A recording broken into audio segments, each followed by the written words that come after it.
Yo guys, Crescent here. Welcome to another video. Today I'll be doing a stamina decay guide video. So make sure you have your barrage ready because this video is gonna be a really long video. And before that, make sure you throw this video a like, and if you're new to the channel, feel free to subscribe to my channel because I really made a lot, an effort to make this video complete because I'm gonna talk a lot basically in this video, and I'm gonna obviously show you some gameplay as well. And yeah, if you want to skip a particular topic in this video, just check out the description and you can just go to the timeline you want and pick a topic that you really want, because not everybody is interested to sit and just check out a video this long. Alright, but I do encourage you to sit through the whole video so you understand the whole concept of stem decay better. Alright, and I'm gonna do another guide video soon as well, so make sure you vote. On the top right hand side of this video, you can click it and you can just vote the class that you are interested in. Then I'm gonna do another guide video similar to this for different classes as well. Okay, let's start. So the first thing we're gonna talk about is the gear item setup, how to build a stamina decay.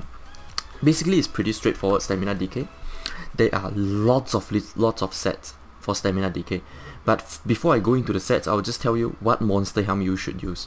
There are only, I would say, maybe three or four monster helm that are really good for stamina decay. The first one is the most important one, Bloodspawn.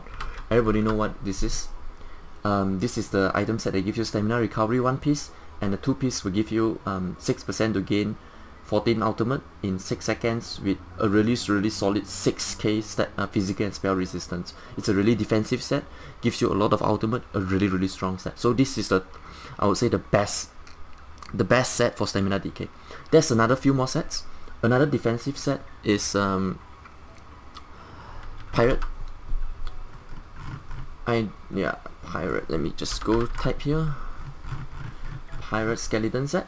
Pirate Skeleton set is it's a really strong set as well. It's super defensive. So basically, the 1 piece will give you physical spell resistance, really solid.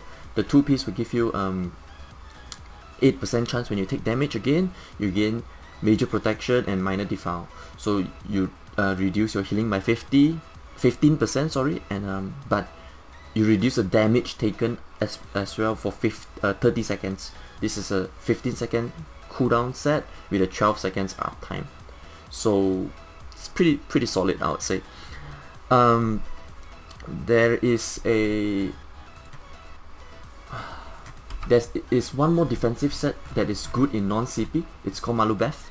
Mundus is good in non-CP is because there are more scrubs in non-CP, in my opinion, newer players, and they won't break your link because Mundus will give you one piece health, which is not that good, to be honest, but it's good in non-CP because you have really low health in non-CP, and you have 6% chance to create a beam that steals about 6k health over 4 seconds. Obviously this will get buffed up if you use Igneous, so 30% increase. So basically you gain 30% increased healing when you have major vitality, so that's 60% increased healing if you have Igneous up, so you have major mending, so there's going to be a lot of healing and you're not going to die easily. It has a 6-second cooldown, 4-second uptime, so this set is pretty solid in non-CP as well. And the last one, the offensive set, is Selene.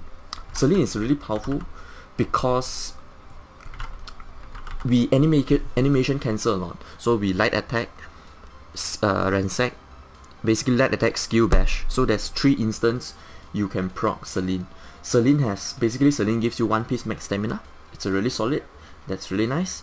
And when you do direct damage melee attack, you have 15% chance to call on a primal spirit that miles for like 16k physical damage. Could go even higher because you have penetration and stuff, so it's really solid. It has only a really low chance, so it's like only 15 seconds. The cooldown is only 4 seconds. That's why this set is so good. And so if you light attack, skill bash, you have 45%, almost 50% chance to proc it. So it's like it proc really often, this set. That's why I feel Selene is the go-to set if you want to be really offensive. Just remember, Bloodspawn is the ultimate monster helm for all round stamina decay. Alright, so the monster helm is done. Setup. there are a lot of sets you can use for stem DK. I will classify sets as two kinds of sets, okay? One is the offensive sets that gives you a lot of damage. The second one is a sustain set, a defensive set. Could be ultimate sustain, could be stamina sustain. It's just a defensive set, offensive and defensive set. So usually I will run in CP campaign one offensive, one defensive. In non-CP I could consider two defensive, so but it's really up to you. But usually I will just run one offensive and one defensive. I think that has the best balance. You can go a lot more offensive if you're playing with a friend, which is a Templar or something like that. But it's really up to you. You have to test it out yourself. So I'll tell you what are the sets and how I build it. So I'll go through the offensive sets first. So it's pretty straightforward. I'll just open this add-on. The first set, one of the most famous set, it got nerfed, 7 Legion. 7 Legion is good because it can proc. It has only a 2-second cooldown, so it can proc very often. This set, it gives you 500 weapon damage, which is really nice. The only downside of this set is the health recovery. You don't need the health recovery, but instead you trade it off with the health. Basically you give up one piece of the 2-3 set bonus, which is not that good. For the really good 5-piece bonus, you get a lot of weapon damage, which from a 5-second, it's only have a 5-second duration. That's pretty low, and heal you for 1.4k. A really decent set for Stem DK. The second set is one of my favorite old school set, Fury. This is another set which is really good in CP campaign. Gives you health, stamina, weapon damage. When you take crit damage, your weapon damage is increased by 29 for 6 seconds, stacking up 25 times. So you can gain up to 700 plus weapon damage easily. After getting buffed by major brutality, you could go up to 800 or so, some 800, 900, even close to 1k, which is insane. So this set is really strong. And what else do we have? We have another set which is, I would consider, offensive set, Bone Pirate.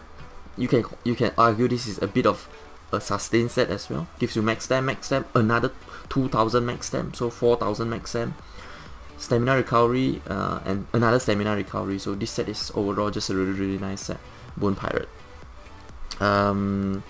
They are a truth set as well. That is another offensive set you could use. Truth only works in CP campaign, so you can alter your CP to let you have. I will just show you really quickly. I think most of you should already know this. So basically you put a lot of points into the Astronaut tree, and you gain the Tactician tree, passive tree, and then when you do a roll dodge to dodge an attack, you set enemy off balance, and you will obtain the Truth buff.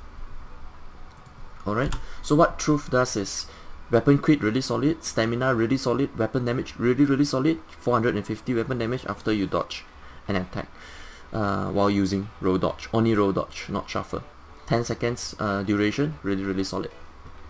Alright, and then I would recommend you to use a Truth set in a medium armor. So because in medium armor your roll dodge will cost a lot less, and then you can combo this up really easily with Truth. That is what I feel like. Truth is better with a medium armor. And what else? What are the offensive set? I think there's one more set that is quite undervalued. Not a lot of people know what set is this.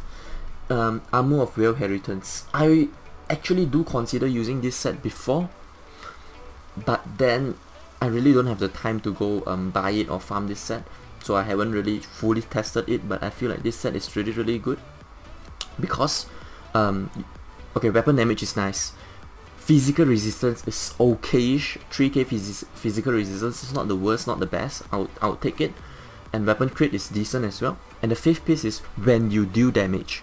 So when you see that, when you deal damage, not direct damage, not AoE damage, is every single damage, dot, status effect, your normal combo, light attack, ransack, bash, every single damage. So as a DK, you have a lot of dots. You can easily proc dot damage. Even poison damage could help proc this. That's why this set is good, because you can proc it so easily. And you have 10% chance, quite low, but it's easily procable. To increase your weapon damage by 400, it's not that high, it's okay for 5 seconds. It's only 5 seconds, but you can proc it so often, it doesn't really matter. You have the full 100% uptime, in my opinion. That's why this set is pretty solid as well, as an offensive set. And this set is a heavy armor set as well. Okay, so these are all the, I would say, all the offensive sets that you could use. There are a few more quite niche offensive set, which I'll just go through them really quickly as well. Briarheart is one of the offensive set that you could consider as well in non-CP. The healing is really nice in non-CP, in my opinion. And there is another one called Sench. Sench is a dot throw set as well. You could combo this with Truth set maybe if you want. So you get recovery, weapon damage, maximum stamina. When you dot throw, increase your damage by 430, give you weapon crit as well. So this set is a really offensive set. The only downside is the uptime is only 5 seconds, so it's kinda low in my opinion. So yeah, and then there's obviously the Spriggans as well. So there's a lot of offensive set you can choose from. Spriggans as well, medium armor set, give you a lot of penetration, 2 times max stamina and weapon damage. The only downside with penetration, the penetration is good, it gives you a lot of damage. The only downside is against a shielded target, and then the second downside is it doesn't increase the damage, the healing of your vigor, because vigor, rally, all these things, they do they get increased by your maximum stats, your weapon damage, your maximum stamina, and it does crit as well. So these 3 things will affect the how big is your healing.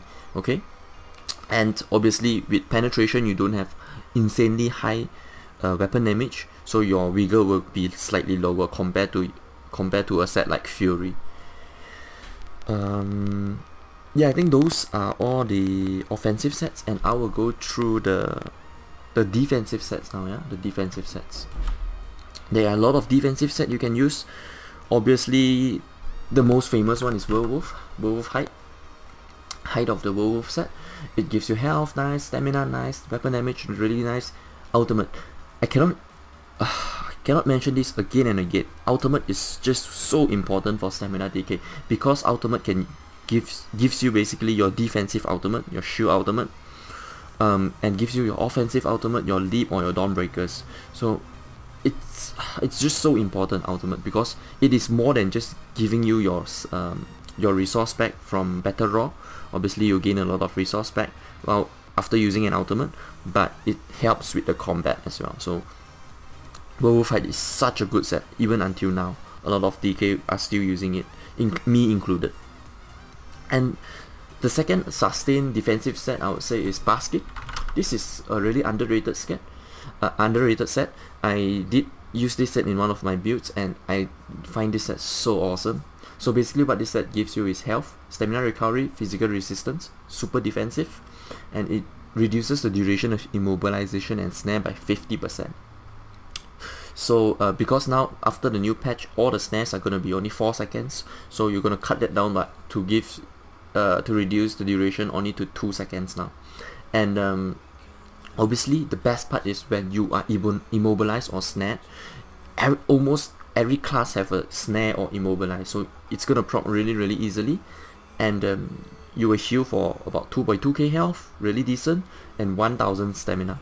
Applies every 5 seconds. So if you do the maths, it's gonna be 200 stamina every 1 second times 2, 400 stamina recovery, more or less. So this Baskin set is a really good set as well.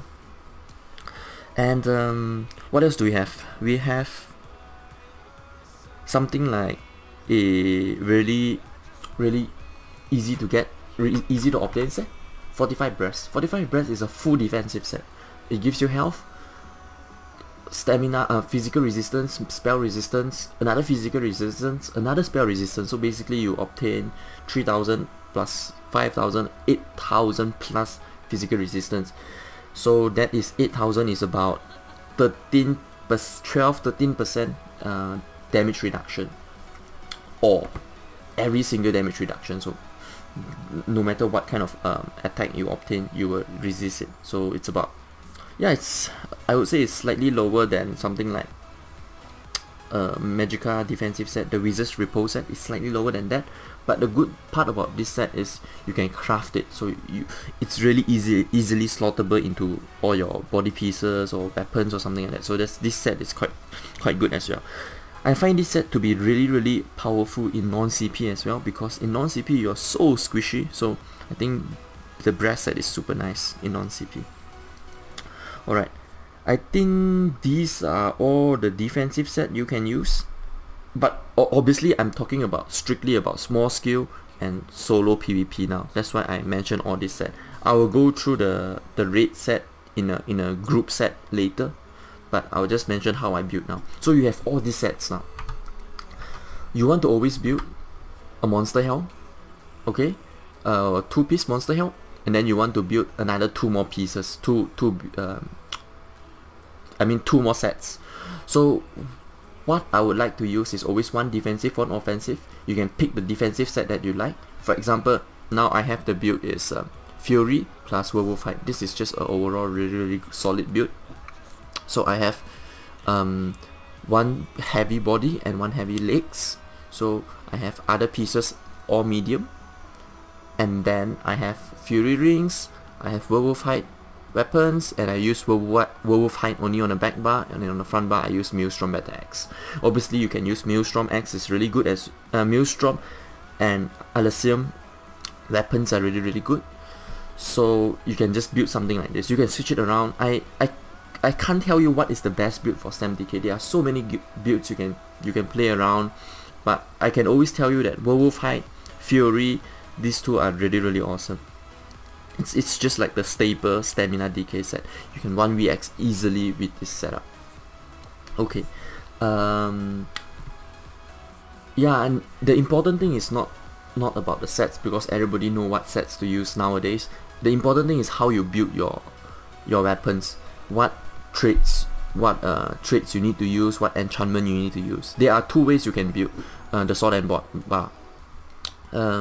Obviously you can use bow, you can use 2-hand as well, but I highly recommend 2-hand and sword and board, because that is just, I'll just show you why. Yeah, it's really simple, because the passive of StemDK, Iron Skin, increase the amount of damage you can block by 10%. Sword and board, that's the best.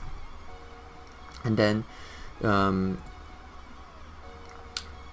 obviously sword and board has gives you Heroic Slash or Pierce Armor, which is really good.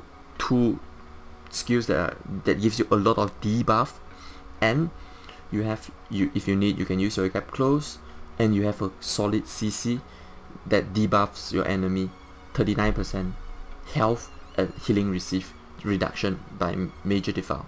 That's why it's so powerful, sword and board. And your sword and board ultimate, this is the most important thing for stamina DK. When you are defensive, this ultimate is just way too good. That's why I highly recommend sword and board. So let's go to the traits now. Obviously shield, I would say sturdy is the best. Impend is a close second, or if you're using a roll dodge setup, just go for Velvet. And on the sword, on the weapons, you can use either infuse with disease damage, which is really powerful, or you can use Nern with poison. That is another super powerful combo as well.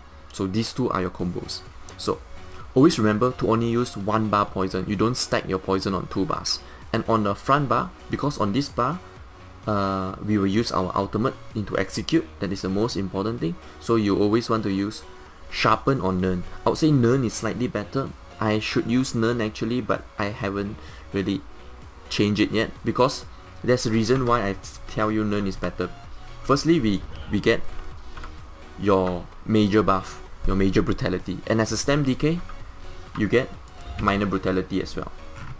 So if you look at my status effect, minor brutality from Mountain's Blessing passive, major brutality from Rally. So you get major and minor brutality.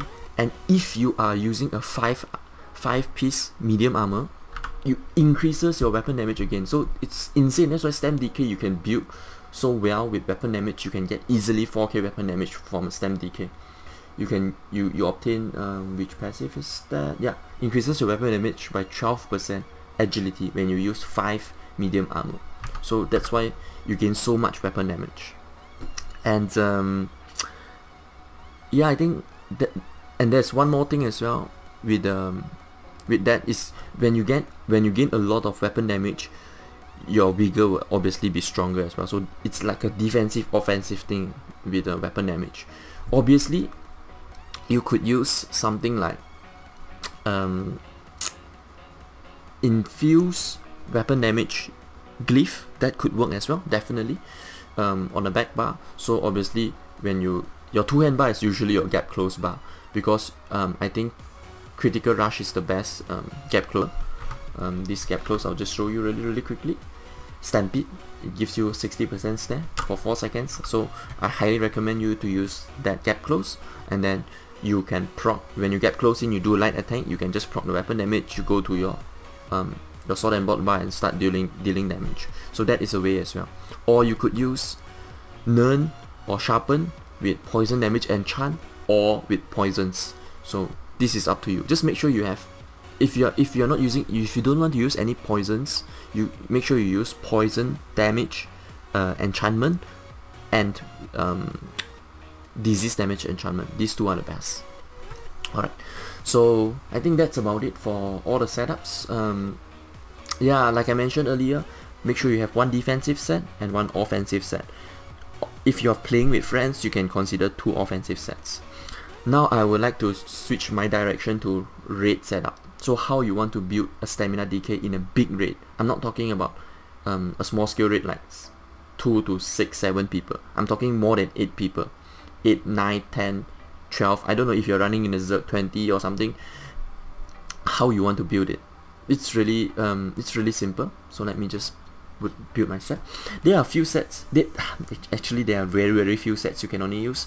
The only role a stam DK plays in a big raid is debuffer or a bait or tanky bait. So you put your DK there, and then people will smash on a DK, you just bomb on the DK, or your DK will go in with the group and just debuff everybody. That is the only 2 roles a stam DK can be, because stam DK is such a shitty damage dealer. It relies on ultimate, you don't have much AoE, and and basically you don't have negate as well. You can't be a rapid bot because your recovery is just not good, in my opinion, compared to other classes. So yeah, you have to be a debuffer basically. So the best setup for that is using this Torvakun's helm. This is a new helm you can obtain from one of the new dungeons. I can't really remember which one. I think it's Fangle. I think it's Fangle. I'm not sure. Don't quote me on that. Either Fangle or another dungeon.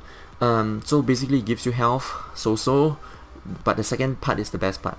If you can produce a stinky poo, basically gives disease damage. It's really low damage, doesn't really matter, but it gives enemy major miam, reducing their healing damage done, and major defile, reducing their healing received. So this is like a mini debuff for a lot of people.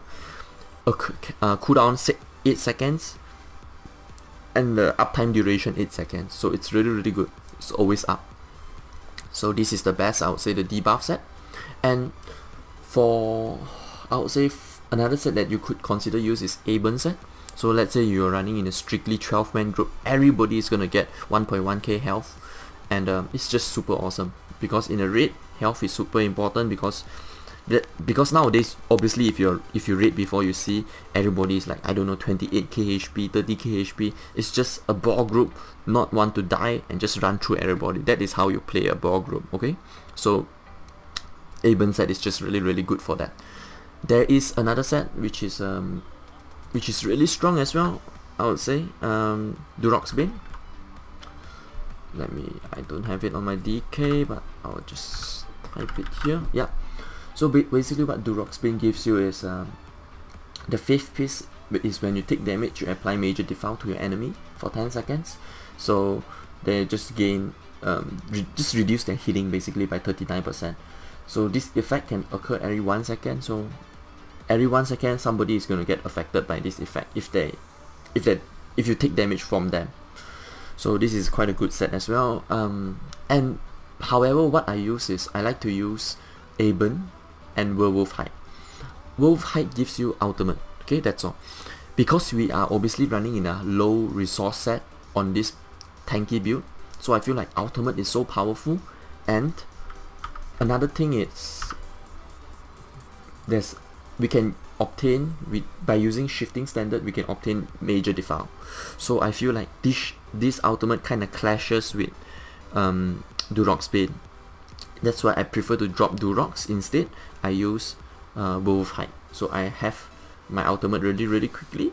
I know shifting standard costs a lot of ultimate. Even after the nerf to the ultimate, it still costs 225, which is a lot, but it gives you flame damage every 1 second, which is okayish, major defile, and you can just your friendly target can use Shackle, which is quite nice, can immobilize target, and obviously you can shift the standard. You can move it here, you can move it there, which is really awesome.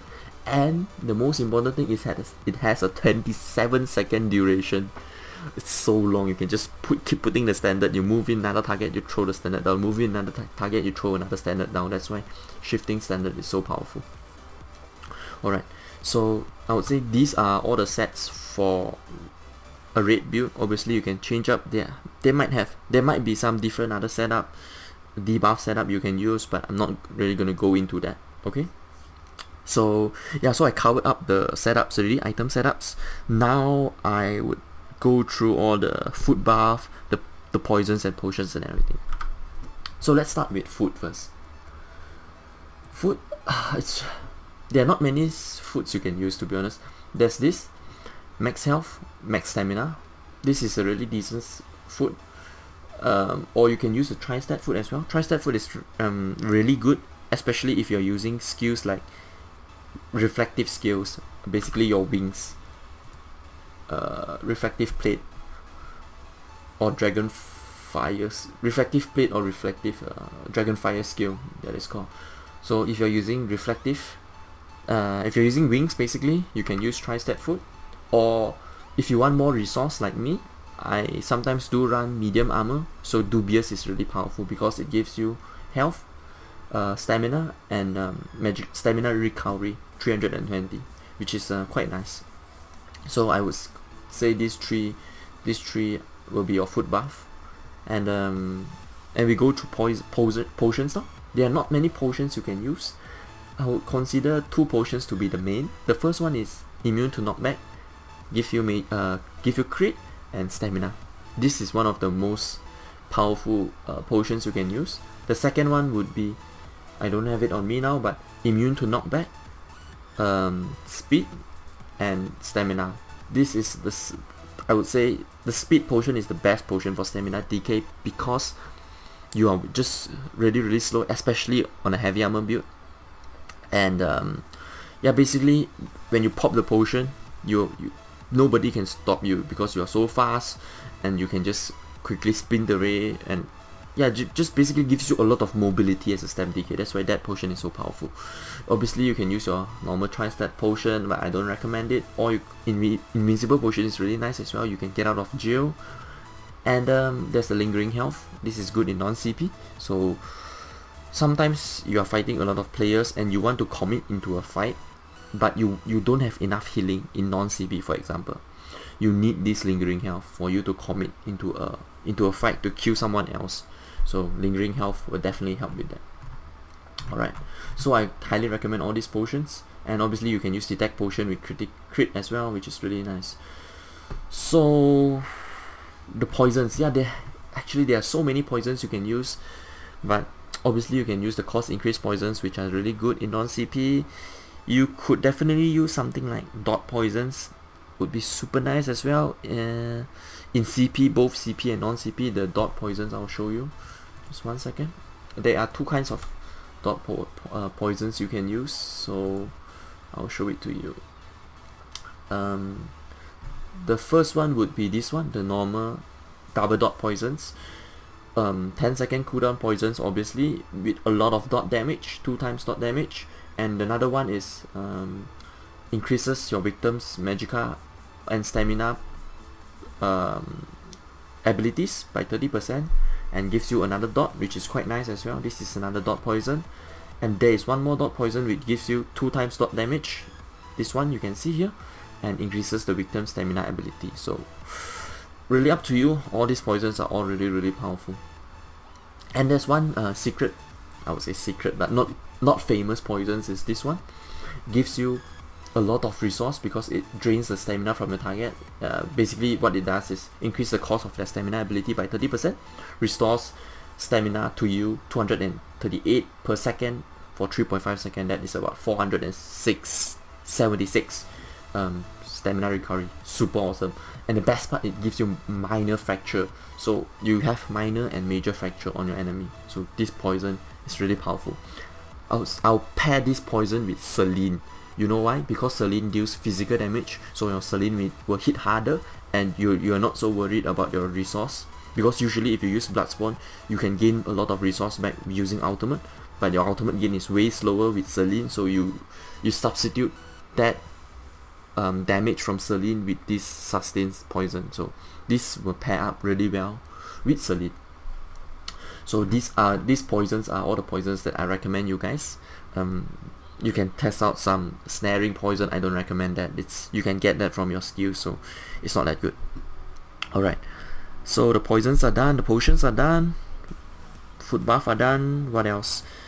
Mundus stones. Yeah, Mundus stone. There's only one Mundus stone I recommend actually as a stem decay. The warrior Mundus stone. You could use something like the warrior Mundus stone is just the best, no doubt. Don't use stamina recovery Mundus stone, because unless you're using a medium armor, maybe, but unless you're a red guard like me, maybe you could consider that. But warrior is the best solely because, like I mentioned earlier, we have minor and major brutality, so you just increases your weapon damage so much, so that warrior is just the best Mundus stone now. You could consider using something like a, I don't know, penetration Mundus stone if you're using a lot of proc sets, but other than that, warrior is just the best Mundus stone. And the race, oh yeah, they are, I would say, this is a really tricky subject, because the race is kinda, the opinion of races is really subjective. Some people say this race is the best, some people say that. I would say red guard and orc is always the good races for a stem decay, because red guard will do a lot more damage, give you more mobility. Orc will give you more damage and more mobility. Red guard overall is just a really good sustain, stamina solely sustained race. So those two are really powerful, and they are so-called second tier classes. Argonian I would consider as a second tier, because it gives you a lot of sustain as well, give you a lot more healing. Nord is really powerful as well, I would say, a lot more defensive, and Imperial is a lot more defensive as well. So all these three I would say is second tier. Obviously Khajiit you could consider as second tier, but I don't think Khajiit is that good. There's Wood Elf as well. Wood Elf I don't think it's that good as well. It's just a lot of stamina recovery, which is not that useful for stamina decay. So I think these 5 races will be the best race for stamina decay. So we are done with those. Now I will go through the skill first. I'll go through the skills, and then after the skills I would I'll go through the combat tactics and tips. Okay, so before I go into those, I would just like to mention that penetration trait is the best trait for stamina decay. You need, if you're using just a normal build without any dot throw sets, just use 7 impenetrable or 6 impenetrable and use 2 sturdy on a shield and on a body. That is the best. However, if you are using a dot throw set, I would say use 5 or 6 impenetrable and then use 2 or 3 well fitted, so you can dot throw a lot more. And try to make sure you're using a medium armor if you're using those dot throw set. So that is my recommendation. Okay, now to the skills. So like I mentioned earlier, yeah, this is not the set that I'm running. I'll just change my set really quickly. Yep. So we are running as two-hand sword and board. Obviously, if you are, there is one more setup which is good in non-CP, which is a dual wheel two-hand or dual wheel sword and board setup. It's really powerful because bleed damage is really strong in non-CP. Blood craze, your bleed from your axes, your dots are really strong in non-CP. That is another build, maybe for another day. But today we will just be focusing on the basics, the most important stuff, because those builds are kind of funky and really hard to play because defensively you are not strong and you need to apply a lot of dots, obviously, and you don't have all the major debuff, and just basically the all-rounder is two-hand and sword and board, which is the best. So I'll start with two-hand bar.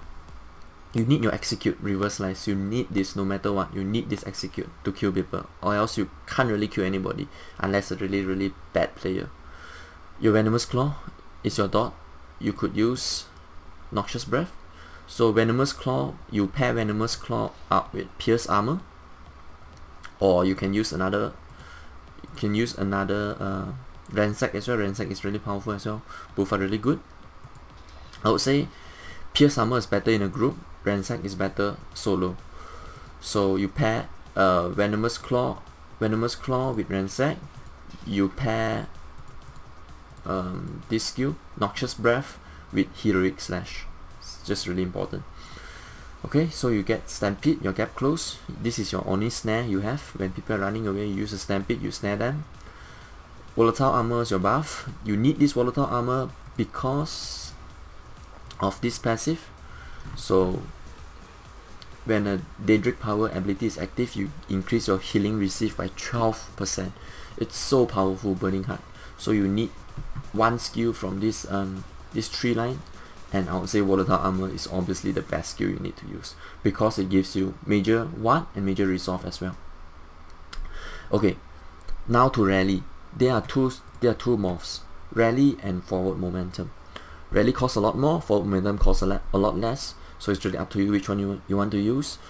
I would say if you're using a medium armor build, rally is obviously better because you can dodge throw a lot, your speed is just a lot faster, you can use shuffle, and then you need the burst you from rally when you're committing to a fight. So I would say for medium armor use rally, for heavy armor use forward momentum. This is just a fact. Rally is better for medium, forward momentum is better for heavy. And my preferred ultimate is take flight. When I go into the combat tips, when I start bashing on the when I show you the clips later, and when I start bashing on that what you call it, the target dummy, I'll explain why take flight is better. Basically, take flight is a gap close with an ultimate 2-in-1. So when people are kiting a lot, take flight is just way better than Dawnbreaker. Yes, the overall damage from Dawnbreaker is better because it gives you a really solid dot from Dawnbreaker. So if I show you the skills, Fighter's Guild, Dawnbreaker unbuff is about 12k or so, but it gives another 11k physical damage over 5 seconds, which is really nice. But Take Flight has a bigger initial damage, but no dot damage. So it's really up to you which one you want to use. But I feel like Take Flight is just better especially in a 1vx situation, even in a group situation as well. Okay, these are the front bar, and on the back bar you have your damage, your pierce armor or your heroic slash. You have your reverb bash. This is for major defile, 39% for 10 seconds, really powerful, and gives you stun as well. And your flex spot shuffle. Shuffle is only for medium armor, so if you're medium armor, just use shuffle. If you are a heavy armor build, you want to use, you want to use either Flames of Oblivion. So because this is a skill that gives a lot of damage, I can slot it and I'll buff up and I'll show you the damage. Obviously, this is just a normal buff. It's without my Fury set or my 7 Legion set, or without my infused weapon enchantment. This is just a normal buff, okay? So I'll show you the damage really quickly. You can see the tooltip is 6.2k. It's not a lot, but it could crit. It could apply, I don't know, burning status effect, I guess, and it gives you major savagery. and it costs very low magicka. It's only 2.2k. So that's why this skill is so nice. It increases your damage furthermore. And if you are in heavy armor, obviously you want to use this skill only in heavy armor, because in medium armor obviously you want to use shuffle. So in heavy armor, I recommend this skill because your crit is really low. So somehow you don't want to rely on just using crit pot. Sometimes you need to use your speed potion. So I feel like Flames of Oblivion is a really powerful skill. Highly recommended. There's one more skill you can use as well. Refractive Plate. Why I recommend this skill is because as a heavy armor again, you can't dodge throw that much, because you don't have the passive reduction from medium armor, like medium armor for dodge rolling. I'll show you again really quickly. Medium armor passives. Medium armor passive. Yep, the cost, reduce the cost of a roll dodge by 4% for each medium armor. So if you have 6 medium armor like me now, you reduces it by 24% dodge roll. That is so much. That's why you don't need wings for it, because you can just dodge all the incoming projectiles. And with heavy armor, you don't have that luxury to dodge roll that much. Maybe once or twice is alright, but after the third time, your stamina will go down so much. So Refractive Plate is a really good skill as well. And obviously it gives you minor 1, which is decent as well. So the only downside, it costs a lot of magicka. So yeah, it's really up to you, but these two skills are my go-to for heavy armor: Flames of Oblivion or Refractive Plate. And obviously you need your Igneous Shield. Igneous Shield will give you Major Mending for 3 seconds, really nice. And your Vigor is obviously your biggest heal, stamina biggest heal.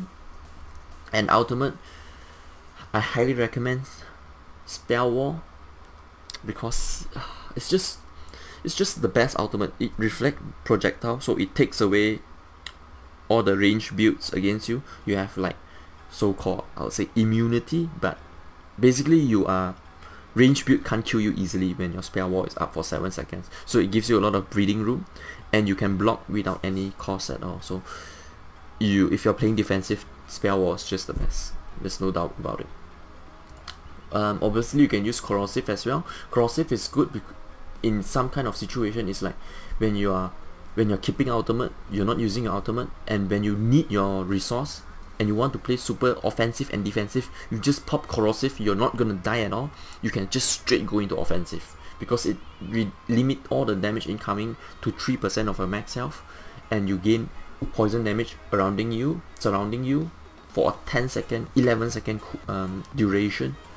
And your physical damage, your attacks basically ignores all physical resistance. So you are like so godly when you use a Corrosive armor.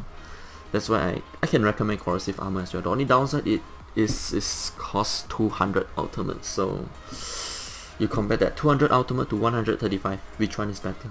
Up to you. I recommend Shield Wall. So this is what I use for Stam DK. 2-hand sword and bot build, a normal 1vx or small skill setup. But if you are in a raid, you want to debuff your enemy, what I like to use is usually I would drop Flames of Oblivion.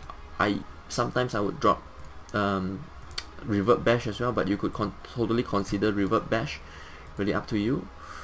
Buddy, let me just slot. Yeah, Tingling Web, Spoon Shield. No. This is the skill I'll use. So this is the skills I'll use. I'll just keep Reverse Slice. Sometimes I'll drop it as well, because I'm not doing a lot of damage anyways. So I'll be using Reverse. I'll be using Tangling Webs. This is the skill that gives 50% snare for your enemy, and your allies can use a debuff that just fear targets for 3.5 seconds. This is just a really good snare. So how I basically build my debuff tank build for a raid is I will have 3 ground AoEs, as you can see.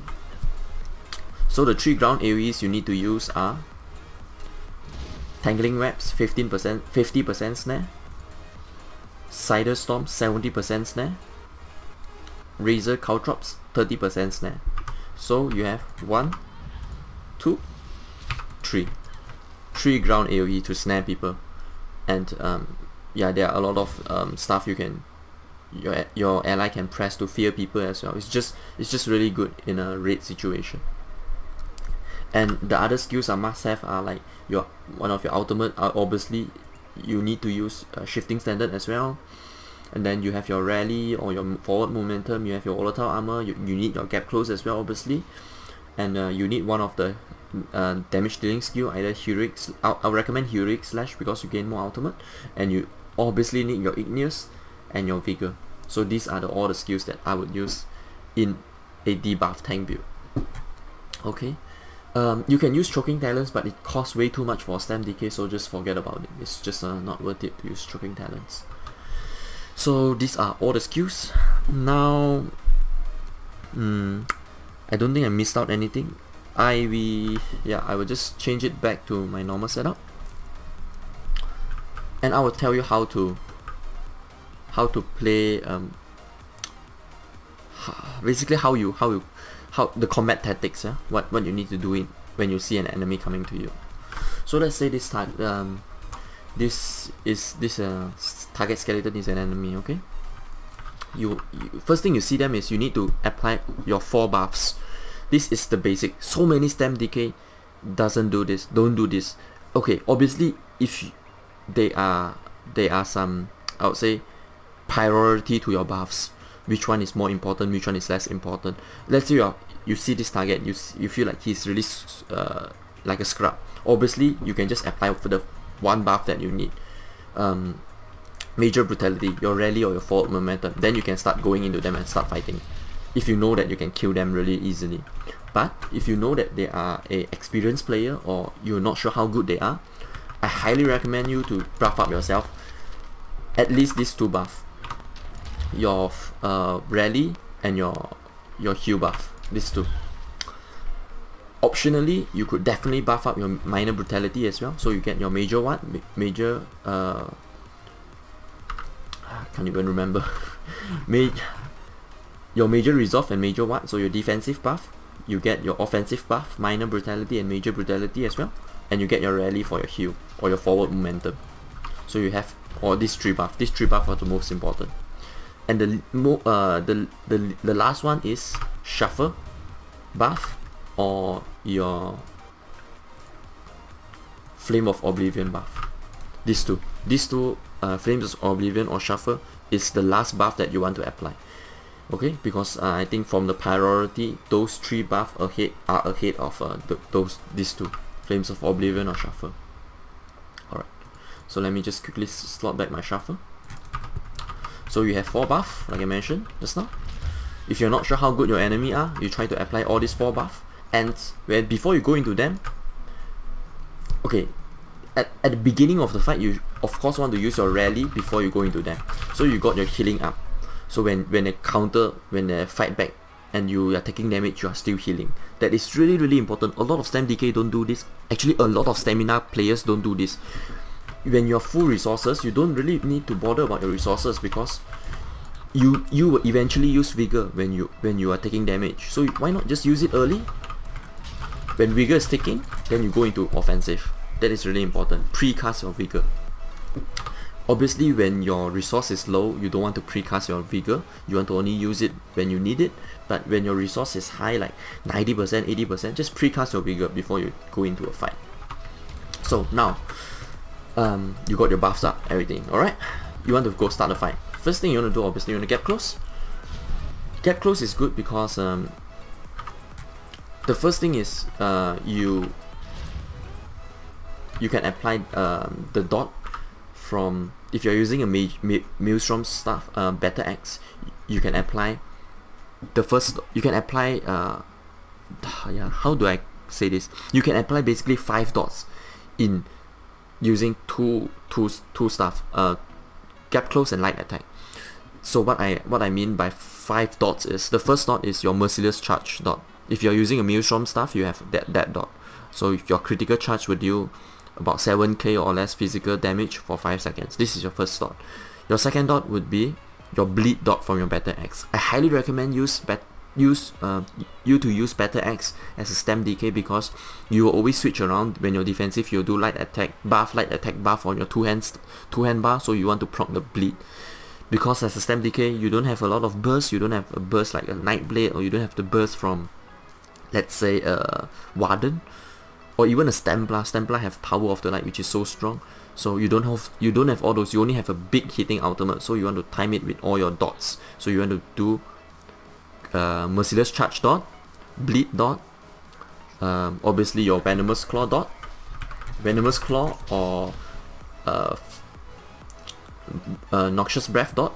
This is your third dot, and your fourth on your fifth dot is your Poison dot. I don't have Poison on me now, so I'll just show you this Poison dot, damage dealing Poison dot. So you can, by using 2 skills, there's a high chance you can apply minimum 2 dots, maximum 5 dots.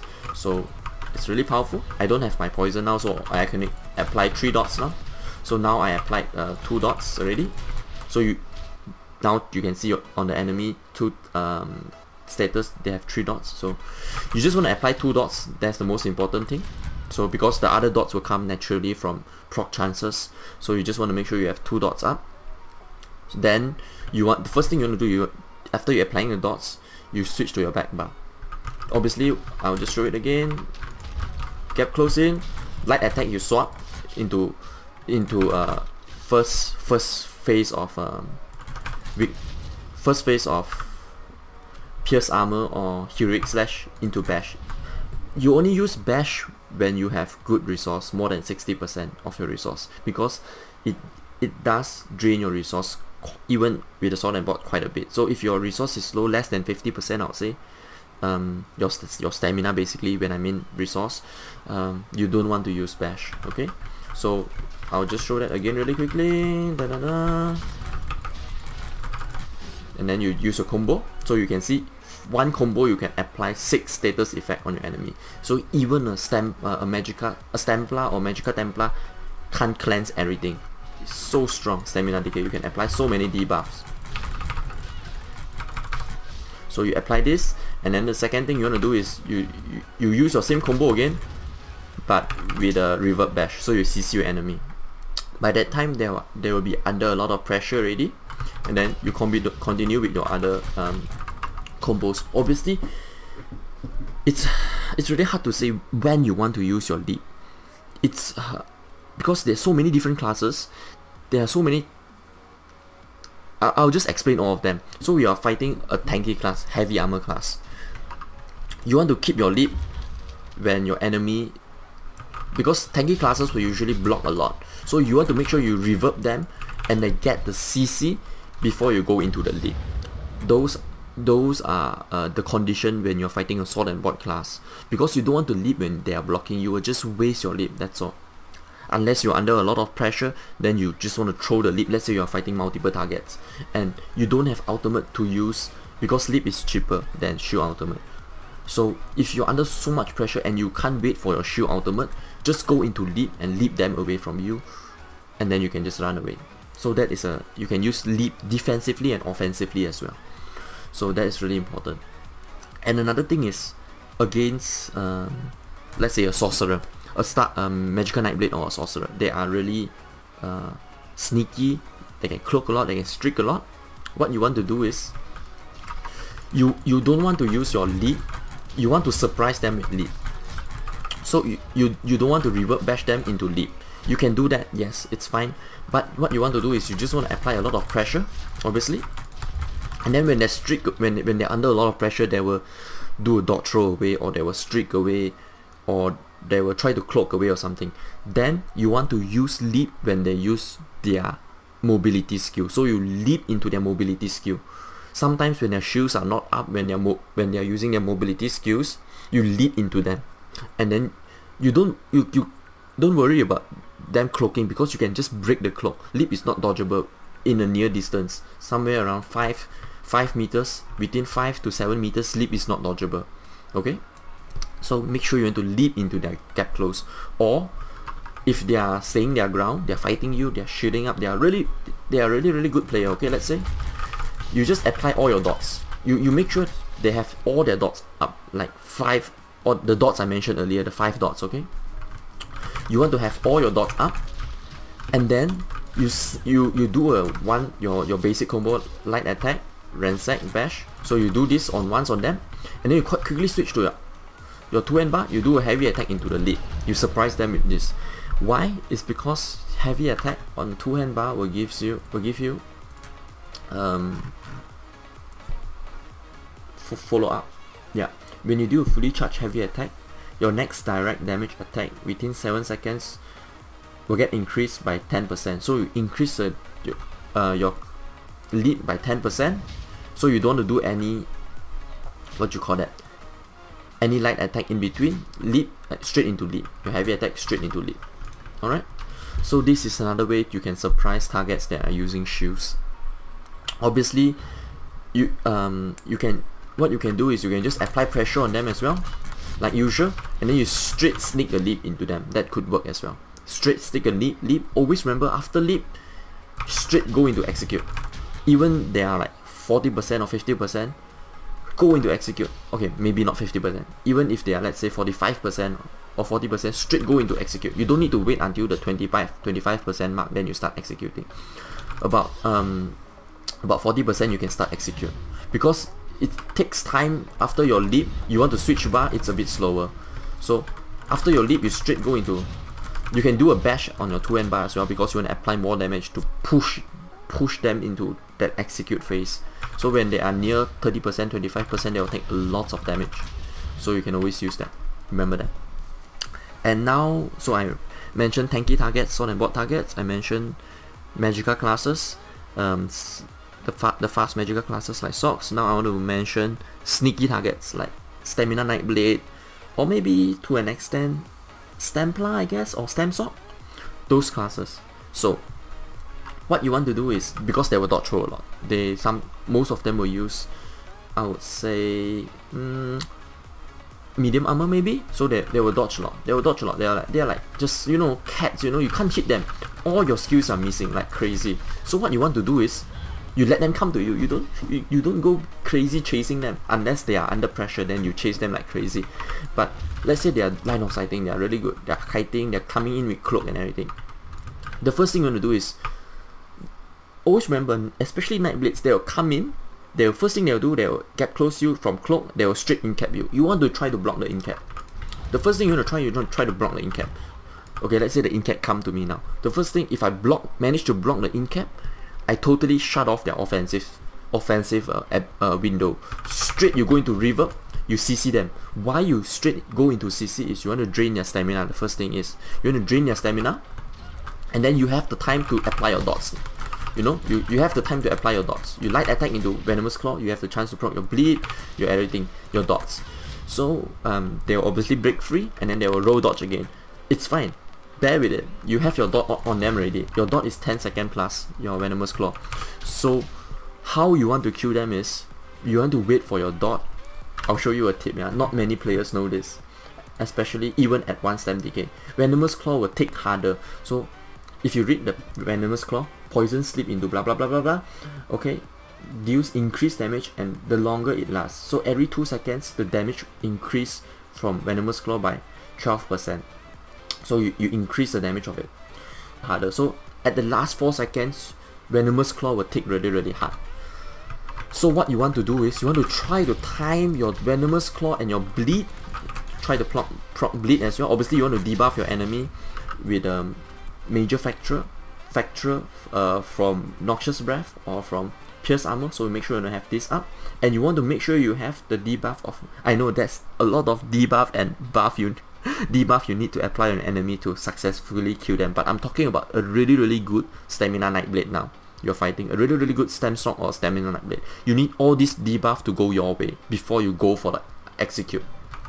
Okay, so if you're under pressure, obviously you can use your shield ultimate. You can just relieve your pressure and you go again, but just make sure you have all this debuff I mentioned earlier up. So you have this, I don't know, 4 or 5 debuff, and then when they come offensive again, you just don't CC them straight away. You try to block their attack. You try to block their first burst of attack.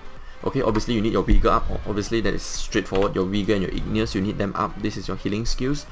and then you go into your first round of offensive skill, straight go into lead, because the important thing is you have your debuff on them already. They are taking damage from dots already, and when they go offensive on you, you know they are debuffed, and you can straight go into, you want to do the damage dealing skill first. You push their HP down to like 70%, you do your leap, you try to push them down to 40%, and then you execute.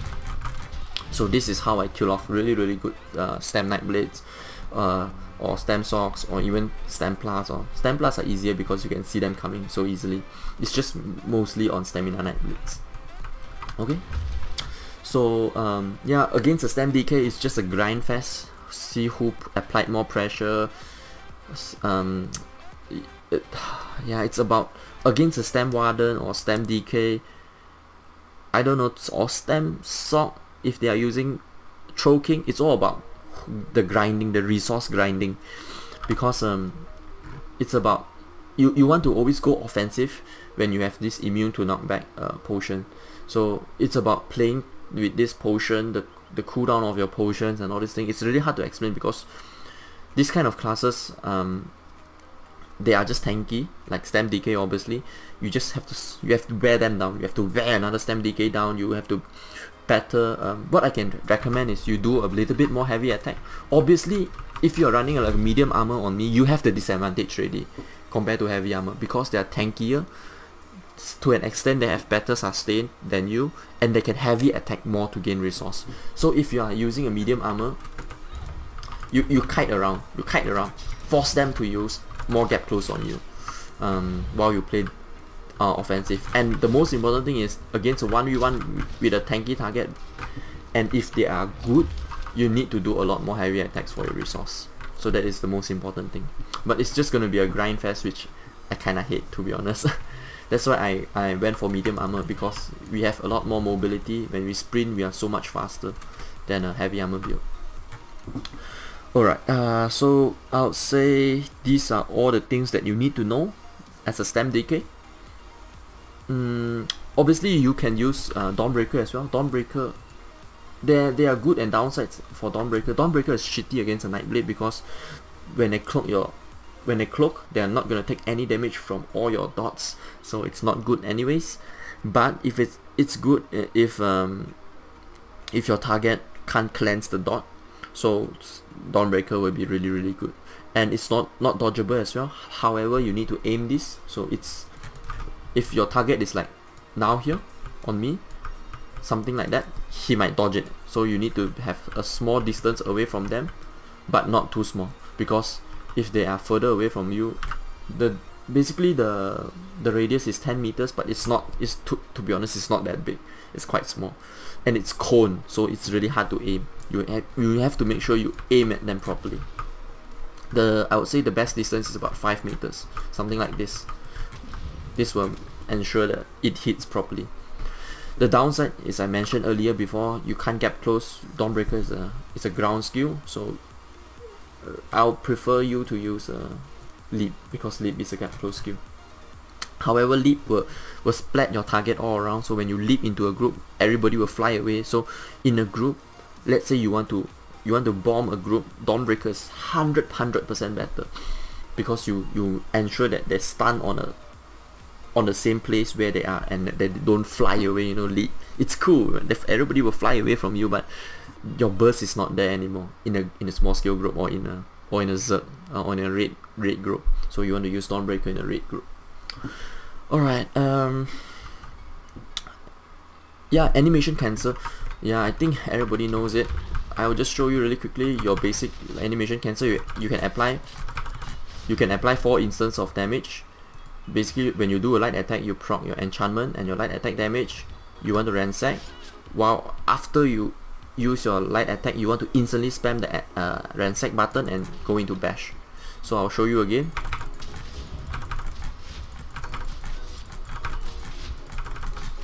Four instances of damage.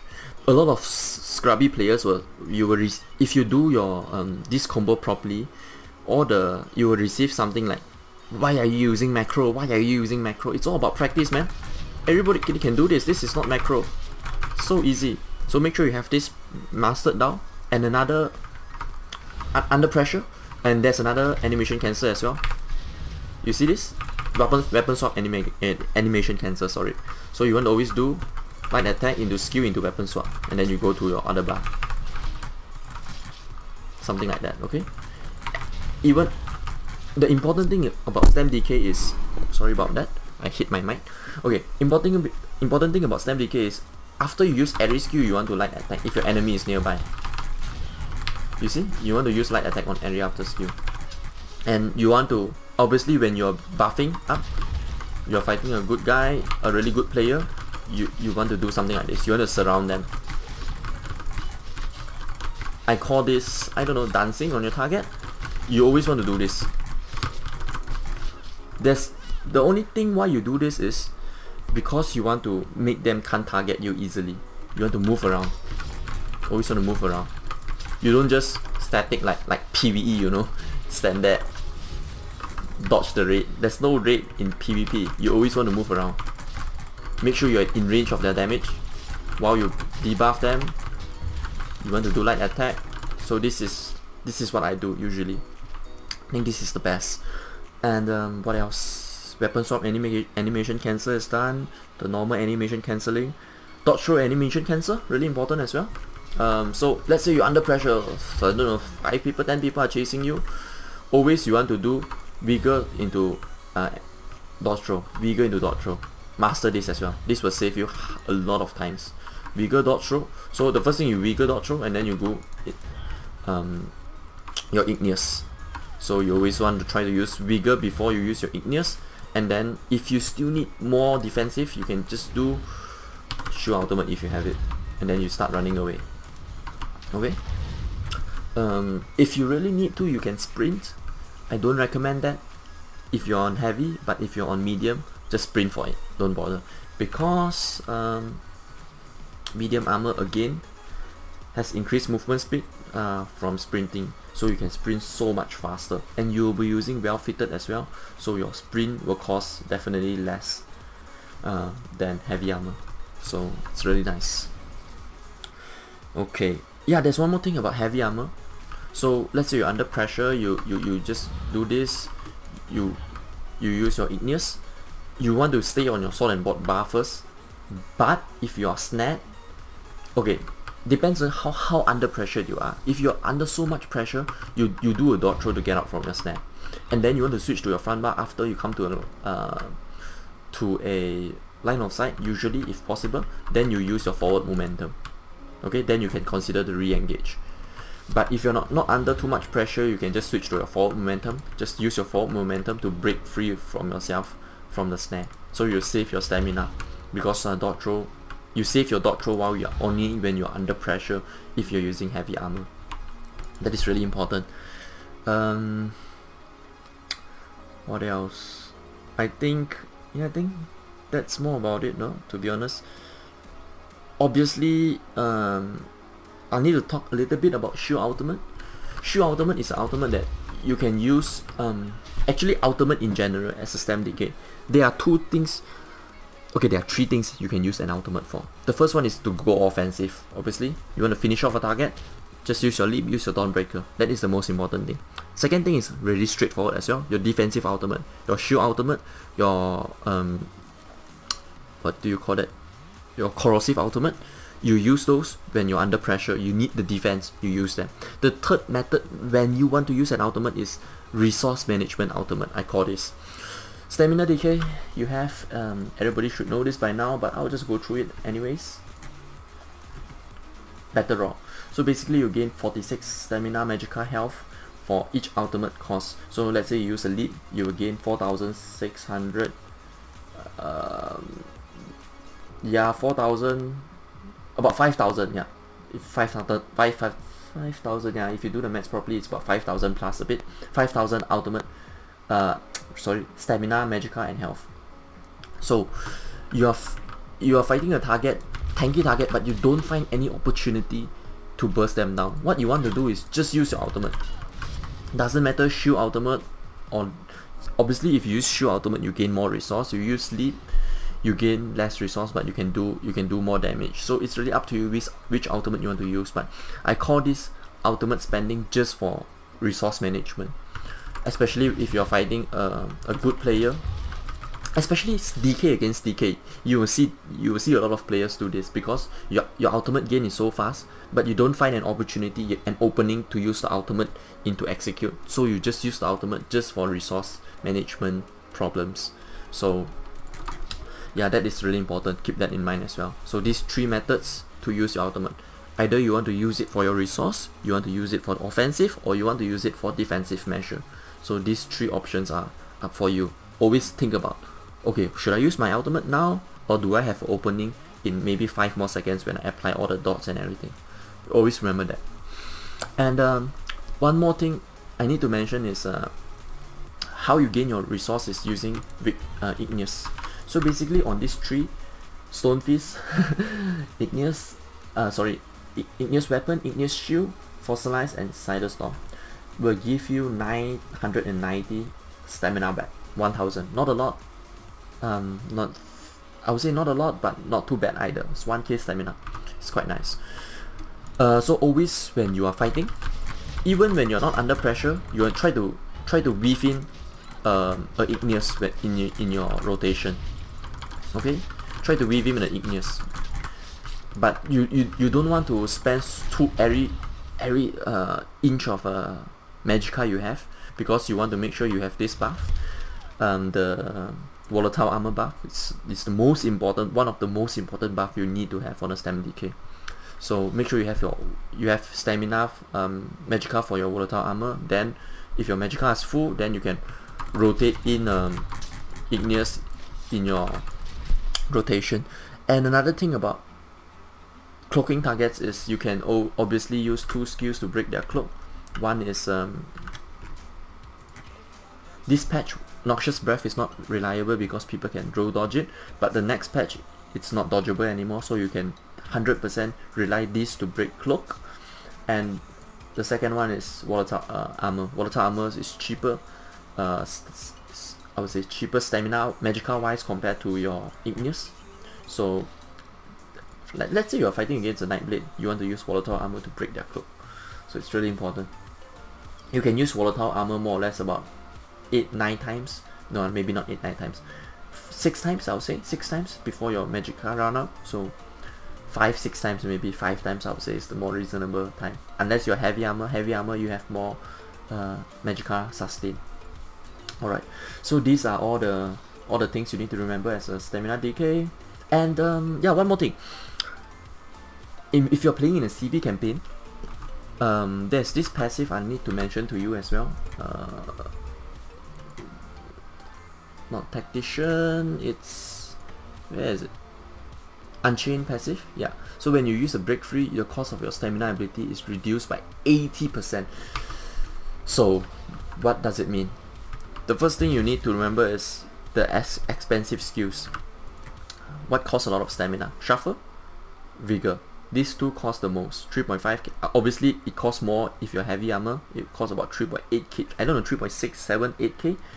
Medium armor it costs definitely less. So Shuffle will cost a lot. Vigor costs a lot. To an extent. Rally a bit. I don't know, Rally, Stampede is the third. It will cost the third most. So what you want to use, obviously after you break free, you want to use Vigor. I think this is the best skill you can use. Or if you're medium armor, if you're not under pressure, you use Shuffle. If you're under pressure, just go into Vigor. Most important thing. So your Vigor will cost a lot less after break free. So just remember that as well. So after every break free, think about Vigor, think about Shuffle. Do I need to use them? Are they on? If your Shuffle is, if you apply Shuffle earlier, that let's say it still has a 19-second duration, obviously then you want to use Vigor. If your Shuffle is like 5 seconds left, obviously you want to use Shuffle. So that is the most important thing you need to remember. Alright, now let's hop straight into the clips so I can show you some gameplay examples and I'll just commentate on them. Okay, so in the start of this first clip, I'm getting chased by 4 guys. I turn this corner, I got my ultimate up, I use my shield ultimate because they're all range target, so I just try to focus one of the squishier guys. Put a dot on him now. I'm getting CC'd, I break free of that, I do a Wiggle dot throw, and then I full focus on him. He's low, so I get close with my 2N bar, try to execute him, but no, I'm under too much pressure. I got 70% snare on me, I got poisons on me. So what I do now is I get inside the house, I get it top floor, and then I straight jump down, so I separate both 4 of them, 2 on bottom, 2 on middle floor. And then I'm just trying to kill this guy, do a leap on him, try to execute, but he break free really fast and he's shooting himself. And I'm under too much pressure, I'm under the beam as well, so I need to get good line of sight to the tree. Quickly go back to the house, I bash him before I go back. I got snared again, and then dot throw out of it. I got a meteor on me, so I just put the meteor dot on the side of the gate, and then now I'm just waiting for my ultimate so I can CC them, get back my resource, and then quickly go back to the top floor, because I got no chance fighting them outside. So I'm just waiting a few of them to come up. The first one still not coming up. Yes, the first one is out. I quickly do ransack bash and everything, and then put a dot on him. I go into execute, but I'm under too much pressure, so I do a Wiggle dodge, and then I do CC into him, and then I just kill him. The next one, I just get close into him. I see my poison proc. I put a dot. I instantly leap because I know he's under so much dot pressure now. So now I got CC, break free of that, get close again, put another dot again on him again. So switch back to my sword and board, do a combo, and then switch back into 2N into execute. Well, this is way too fast. Then now I'm just focusing the squishier target. Now it's just 2v1, so it's quite easy. I do a leap just to get back my resource, go into execute, try to put bleed on him because on my 2N bar it's a better act, so I can proc bleed. And now I know the last guy is resting on top, so I quickly go up. And then yeah, just kill him with the typical combo. The first thing you see, I just debuff him, then I put I debuff him in sword and board, and I put my dot on him. I keep my buffs up, try to CC him, and then I'm just putting a lot of pressure and then need to execute, and then he's dead. A really nice 1v4. I make use of the environment, especially on the top floor and the bottom floor. I try to kite them around, make sure they are separated. And in this second clip, I'm just riding for now. I see like 4 yellows or so, and they obviously spotted me. And the first guy kept close to me, so the first thing I do, I quickly dismount, do a dot throw, I do a speed pot, immovable pot, and I just move away, get up all my buff. The first thing you want to do, give up all your buff. I tried to turn on this guy, but the others are still chasing, so I decided, alright, I'm just gonna move away, because I'm too near the keep now, so I'm just gonna get overwhelmed if I'm fighting around the keep. So I'm just gonna get a bit. I got a Dawnbreaker on my face, do a dot throw, quickly do a Wiggle. I shoot ultimate now because I want to focus this archer really quickly, and he looks really squishy. You can see my damage is so high now. It's because I have full stacks of fury now. So if you look carefully, I have 4,200, or I don't know, it's just a lot of weapon damage. Then this guy is resting, so I know who to focus now. Do a leap, 10k leap. Holy shit, that's a lot of damage. And then instantly he died. Now it's easy, only 2 guys left. Tanky, but their damage are not that high, so I'm just trying to focus the nearest one. I dodge his sub S out, and then the other guy CC'd me, it's fine. So I just focus another guy for now, but they're using 3 ultimates, so I just have to be patient. So the third guy came, a Nightblade came. So I'm just waiting for the guy to show. Okay, he showed up, I do a dot throw, do a shield ultimate. The shield ultimate got cancelled because I got CC'd, it's a bug. Never mind, I do a gap close in him, put a venomous claw on him, I do a dot throw Wiggle, and then light attack ransack bash, execute. I do another dot throw again just to dodge their attacks, and then do a execute, and he's dead. So basically, you can play this kind of dot throw playstyle only if you are using medium armor like I am now. So you can make use of your mobility and dodging a lot of stuff. So I'm just gonna use my gap close just to do damage on him and get back resources. He's low. I'm just gap closing. I'm just make sure my Wiggle is up as well. CC him, light attack ransack, try to bash. I got CC'd again. I gap close again, and then execute. The lucky thing about this is that guy tried to use 3 ultimate to help him, but he's under so much pressure that he have to run away from the 3 ultimate. So the fight goes a lot smoother from there. And the last guy, I just apply pressure on him and just kill him off. A really simple fight, but the most important thing about this fight is you need to pick the correct target to kill. Make sure it's the squishiest to the tankiest. Now to the third clip. This clip start off with this is a 2x clip. I see one guy, so I just get close him until he's dead. He's not dismounting, so make sure you dismount when somebody's hitting you. So now there's a sock here. I buff up. You see what I do now? I quickly buff up, and then I just put my pressure on him, CC'd him, put my dots on him, he put out mines, I leap into him, I tried to go offensive, but my friend told me to get out because there's a lot more coming. I got ultimate in the face, I got shards in the face, I do dodge a lot of stuff, I buff up. Now I look at my friend, holy shit, there's like 8 people around us. So what I did now is, I took a risk. I hope that my friends stay alive and I move away, so I drag, because I know these 3 guys want my booty so badly, so I move away, I drag 3 guys away from my friend. So I tried to, we are doing our own separate 1vx at different position. Now I need to just kill off one of the Magica socks. I do light attack ransack bash, he's almost down, put a dot on him. I took a risk here, I'm really low, but I leap into them. I use my rally, igneous into vigor, and then I go straight for the the Nightblade. He looks really squishy. And then yeah, he's just light attacking, so I just killing off really quickly. Now last guy, Sorcerer. What I know now is getting low on resources because he was heavy attacking me, so I just straight go into heavy attack into the leap and then try to execute him, but he's shooting up. Alright, so and he got Pirate Skeleton, so it's extremely tanky. Now I'm just doing heavy attack, putting a new dot on him against Salim proc. He's getting extremely low now, I just need to execute him and he's dead. That's good, 1v3 finish. Now I'm going back to help my friend. He's getting so assaulted, he's getting Dawnbreaker, he's getting so much pressure. So I feel like this guy he's fighting is extremely offensive, and now I'm just putting some pressure on one of the Nightblades. I got CC, I break free, and then I got a lot of damage on me. I do a dot throw, I use a potion, I do a vigor, I block, and I use a shield ultimate. Basically what I did is I used all my defensive skills possible, and then I got a ground Destro ulti away, so I told my friend let's get out. My friend told me he has ulti, and we are still under a lot of pressure, so my friend decided to just use the ultimate just to get them away from us. I'm getting really low, I do a block, I got CC'd, I igneous, I do rally, do another igneous, vigor, dot throw. I'm just playing full defensive now, kiting them away. My friend getting one guy low, so I quickly kept close to help him, but my resource is too low, so I decided to use leap into execute just to kill him, because leap is a gap closer as well. Now I changed my target to the Magica Sorcerer. My Salim proc, he's getting extremely low, he broke free quite fast as well, so he's shooting up really well, but we are putting two of us are just executing him, but he's still not dying. The main reason is because he's shooting up well and some other guy is using resto ulti on him, so there's no choice, but we are still focusing him non-stop, the Sorcerer, and he's extremely low now. He ran out of stamina, we just kill him really quickly, and I use a leap, and then just to get back my resource, my friend used a leap as well, and that guy died instantly. Now there's only one guy left, another Nightblade ran away like usual, so it's just really easy. We just kill this guy, really simple. This fight is really interesting because usually you want to fight with your mate 2vx, but I feel like I can drag away some guys, I can kill them, and then I took a risk basically. I killed the 3 guys, and then after that only I go back to help my friends. But in the end it worked out, so it's fine I guess. Okay, as for this last clip, basically it's a 3vx. My friends are all stamina DKs as well, so this is a stamina DK party.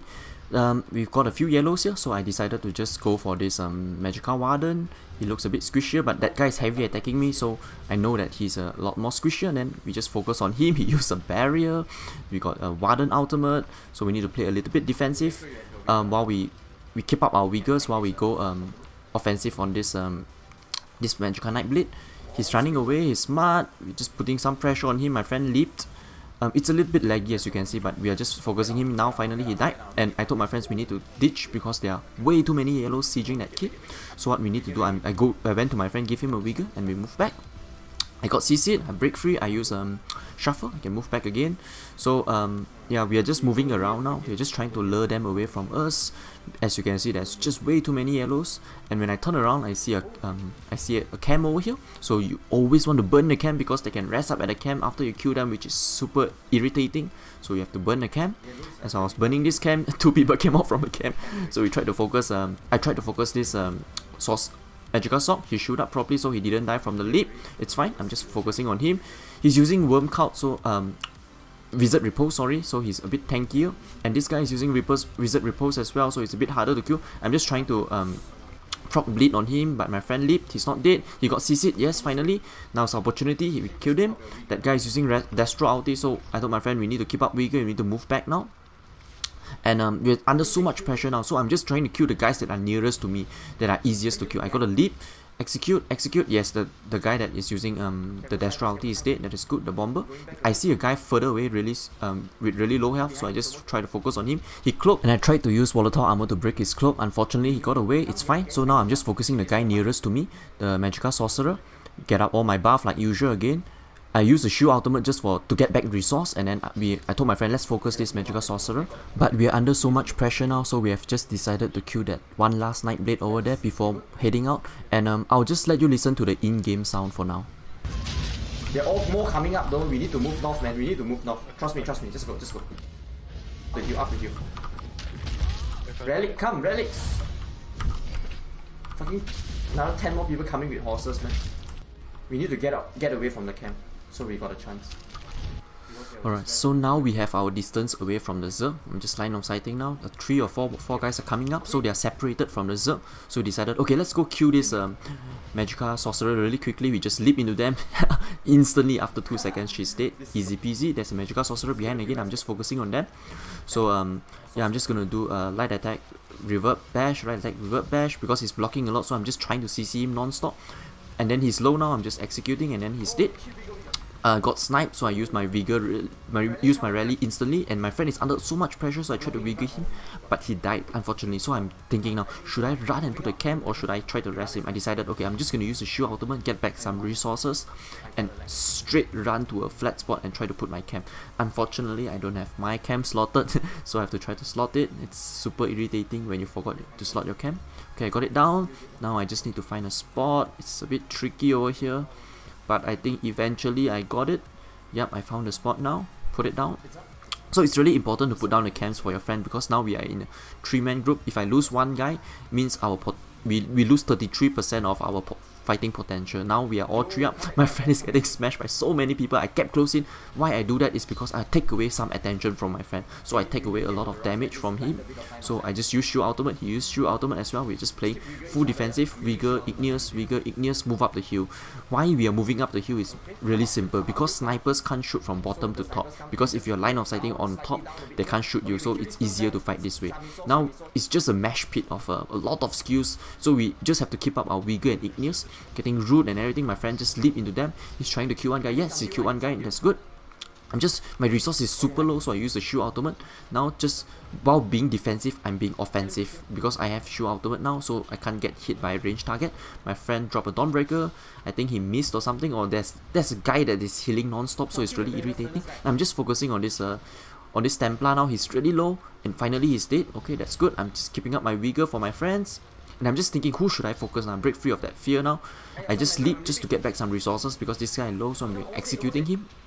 And he's extremely tanky. He's a DK as well. My friend leaped. He still couldn't die. This is so super irritating now. And then I was thinking, okay, maybe we should go hit the guys at the further side. So I'm just waiting for my alternate now, just hitting the guys nearest to me. And I see 3 people moving away from us. They are the pew guys, so to say, the range target.